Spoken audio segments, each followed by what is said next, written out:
Desmond Haynes, Richie Richardson, Brian Lara, Curtly Ambrose and Courtney Walsh. These were the names Shiv Narayan Chandrapal played with in his debut test in 1994. Craig Brathwaite, Kyle Mayers, Jason Holder, Alzari Joseph and Kemar Roach. These were the names Tej Narayan Chandrapal played with in his debut test in 2022. This, perhaps, highlights where West Indies cricket is at the moment.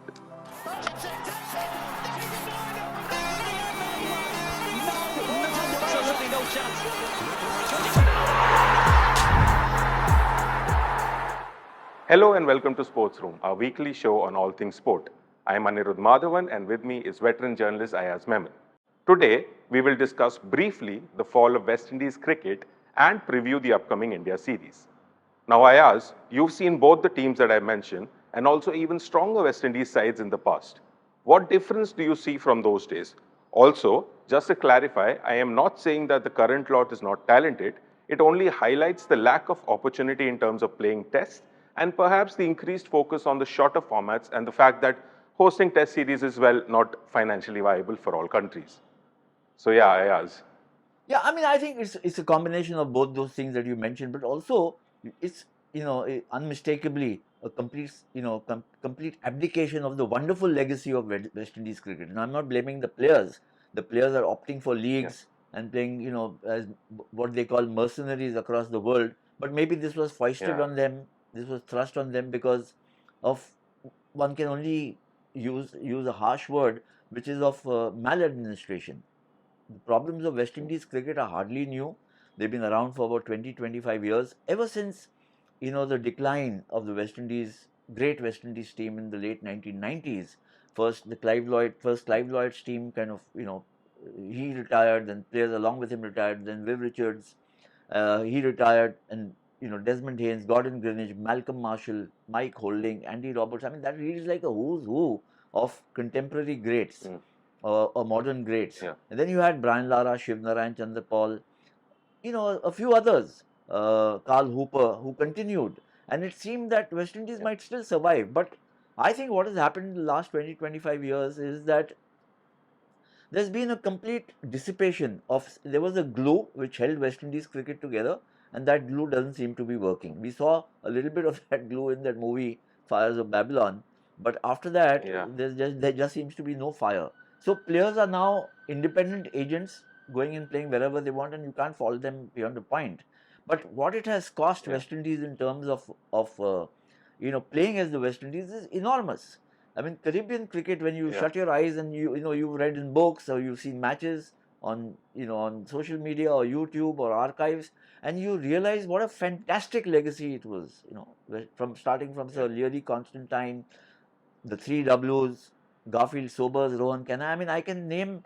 You can pick 5 or 6 all-time great teams from the number of names that can emerge. But today, they are languishing. Let's face it. That's the only word I can use. Yeah. So, like you were saying, I remember Kieron Pollard and Rohan Bravo at one point of time were playing in 7 or 8 teams all over the world. So they have prioritized it, and you can't really blame them for, as you said, maladministration being one of the problems. So from the test format, I'll move to the ODI format, which is even more of a shocker because they haven't qualified for the World Cup this time. So this is a team that won the first 2 editions of the tournament and reached the first 3 finals. So how do you sum up that decline in that format? I have no words for it. I mean, I've seen West Indies cricket, the ODI teams at their best. I mean, one of the tournaments I covered was the 1983 World Cup, where they lost. But what a great team it was. And before that, they had won 2 World Cups. I covered the 87 World Cup in India, Pakistan. That time, Viv Richards was captain. It was still a fabulous team. They didn't qualify for the knockout stage. But you never felt that, the nosedive was around the corner, so to speak, of West Indies cricket. But right now, if they are not qualifying even for ODIs, I mean, these are now white ball specialists. Yes, but you can't be only T20 specialists. Test cricket has its own skill sets, makes its own demands, not just in terms of skills, but also temperament, mindset. So that's one aspect of the agony that one feels about West Indies, the slump in West Indies cricket. But even in ODIs, this is a shocker. So T20, of course, they still remain a very competitive team. But remember, last time they didn't qualify for the T20 World Cup. So it's a, I mean, West Indies cricket is. I mean, it must be heartbreaking, especially for people like you who've seen the greatness up close. Yes, I mean, look, as I mentioned, I've been a great fan of the West Indies legacy, because amongst the earliest matches I've seen, and I discussed this last time, was Sir Garfield Stober's team playing Pataudi's team, Nawab Pataudi's team at the Brabant Stadium in 1966-67. That was a magnificent team. They won 3-0 playing in India, 3 test matches. And subsequently, West Indies cricket under Lloyd achieved even greater heights. So, under Lara, they were very competitive, but not winning as often. And then you could see from a gradual kind of decline, it's reached a stage where they are really floundering. And that is not something which is good for the health of the game, for the sport. Not too many teams play 5-day cricket, for instance, Test cricket. The West Indies was amongst the foremost teams. If they've gone into decline, and it looks almost as if it's terminal decline, I don't know what can be done to resurrect West Indies cricket. And then apart from the Test team, now they're not in the ODI World Cup. For God's sake, I mean, this is unthinkable. T20 World Cup, they're struggling to qualify. So it's it's a right royal, I mean, it's extremely disappointing. But also at the same time, I feel some really urgent damage control needs to be done, because the sport cannot allow West Indies cricket to get extinguished, so to speak. Yep. So that's what I was getting to. So even in the ODI qualifiers, it's not like it was a half a run there or a wicket there. They were trounced by several teams, and they failed to defend 374 in a game against the Netherlands and went for 30 in a super over. So this is not a one-off thing. So in terms of what they can do, what can the board or the players do for, let's say, practically? I mean, look, it's very difficult for us to sit outside and say what can be done in West Indies cricket, but obviously there is a problem of running the sport in the West Indies. It's not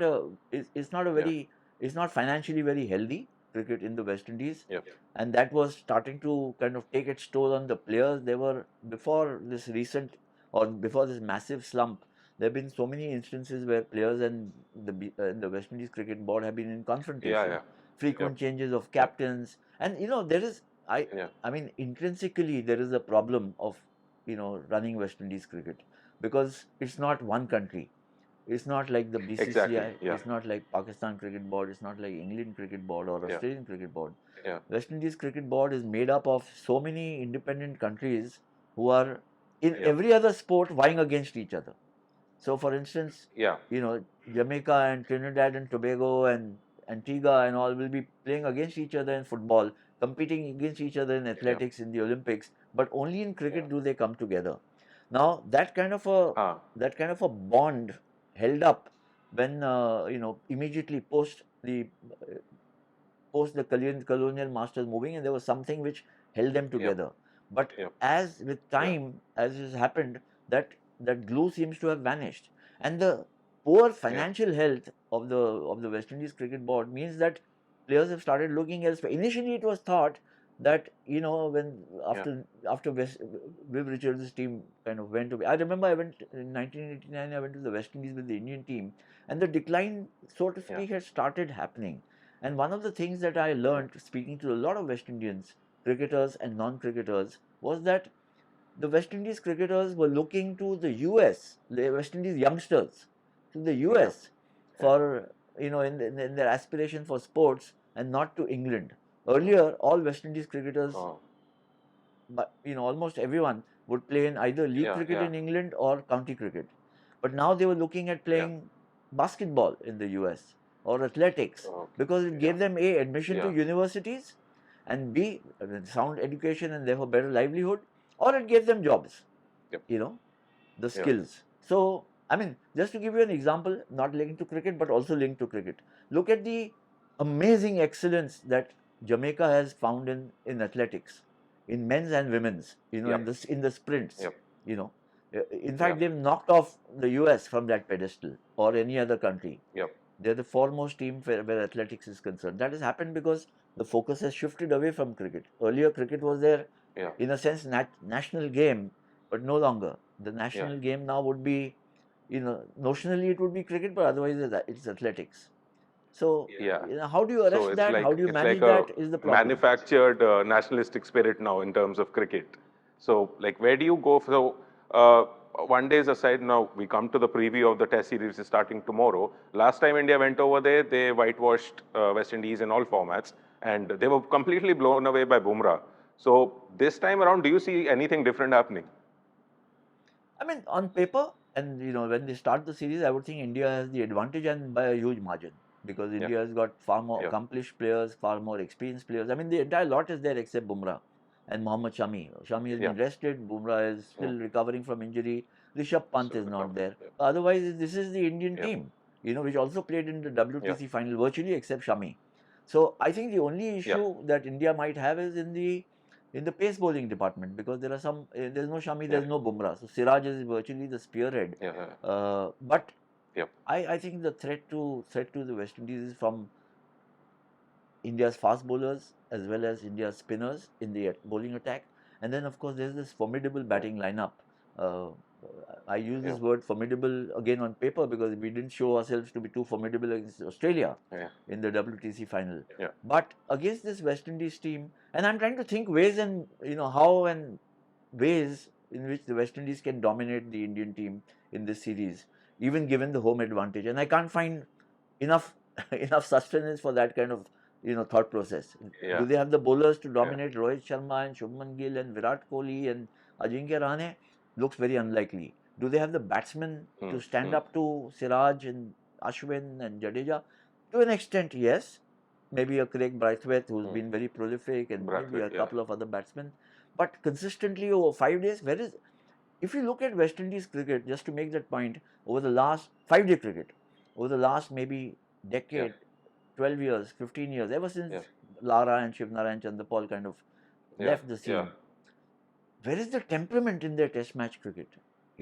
They just, apart from skills and great energy and, great athleticism, you also need temperament for test cricket.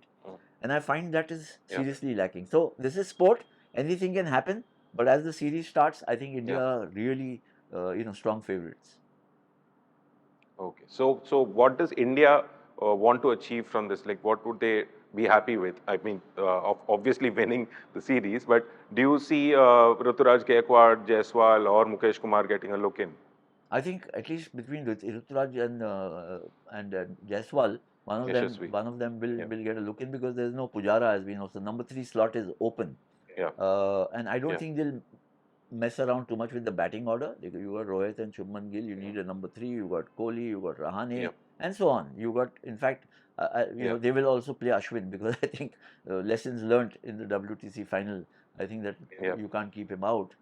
But I think it's very important for India to do extremely well. Yes, this is not such a strong West Indies team, but remember, this is the start of the WTC cycle, the next WTC cycle for Yeah. India. So even a draw Yeah. is not good enough. You have to win both. If Yeah. you win both the matches, then Yeah. you have So optimized your chances and got your points. yeah. Yeah. So that's for the preview of the series, a short 2-test series. But let's talk about something we talked about on the last episode about the Ashes. With all the controversy regarding the best or dismissal, we saw another firecracker of a match, and now England are back in contention. So, how do you rate that comeback, and do you see this riveting series going on like this? I think it was an absolutely. You mentioned the word riveting. I think it's marvelous. The fight back has been marvelous. Anirudh, to be honest, I'm completely sold on Ben Stokes as a player. Yeah. He's a terrific. I mean, we don't even need to discuss why he's such a great player. He's very courageous. He's got great temperament. He never believes the match is lost, and we've seen him turn things around almost miraculously. I'm also completely sold on his captaincy. I'm not saying baseball. Yeah. But the way he marshals his resources, and man to man, we said this last time, Australia are the stronger team. So, and then he's a great evangelist for Test cricket. He's made cricket so riveting because of the approach. You can call it baseball, but the captain has to take the call in the field, right? So you walk in with an approach. I mean, they do some what might seem like insane things. Moeen Ali batting at number 3 didn't do much. Yeah. One would have thought that after all that, maybe he doesn't deserve to be in the team. But hey, listen, Moeen got Steve Smith and Labuschagne out. in the Australian second innings and kind of turned things around a Yep. bit, got England back into the Yeah. game. So a lot of things are happening by force of tactics which are emerging from baseball. As I mentioned, baseball is, you know, is a lot of dollops and dollops of self-belief to go with whatever skills they've got, Yeah. laced with a little madness because, you know, look at how Yeah. Harry Brook got out in the last innings. 20 runs remaining and he plays that shot. But, you know, at the end of the day, he played a Yep. match-winning knock. So one can pick a lot of holes in Yep. baseball, but I think England have done an Yeah. absolutely fantastic job. I'm just waiting to see this. It's such a, you know, you can't miss a single ball of the series. It's turned to that. There are Yeah. spells when So the either side could have been Ashes is like 3-0. that. Yeah, like you Either said, you side can't could have miss a been single 3-0 ball. at And this point in time. You know, yeah, it's so close. so like you said, we can't miss a single ball of the Ashes, and we just hope that the India West Indies series turns out to be maybe probably not as exciting, but still You want a enough for you competitive to be series. glued to your You want, televisions. you know, as a cricket Yeah, lover more and a test competitive. match lover, you need a At competitive least, yeah, to series. see the West That'll be Indies great. side fight at least. So Yeah. that's it for this episode of Sports Room. See you next week. Bye. Catch up.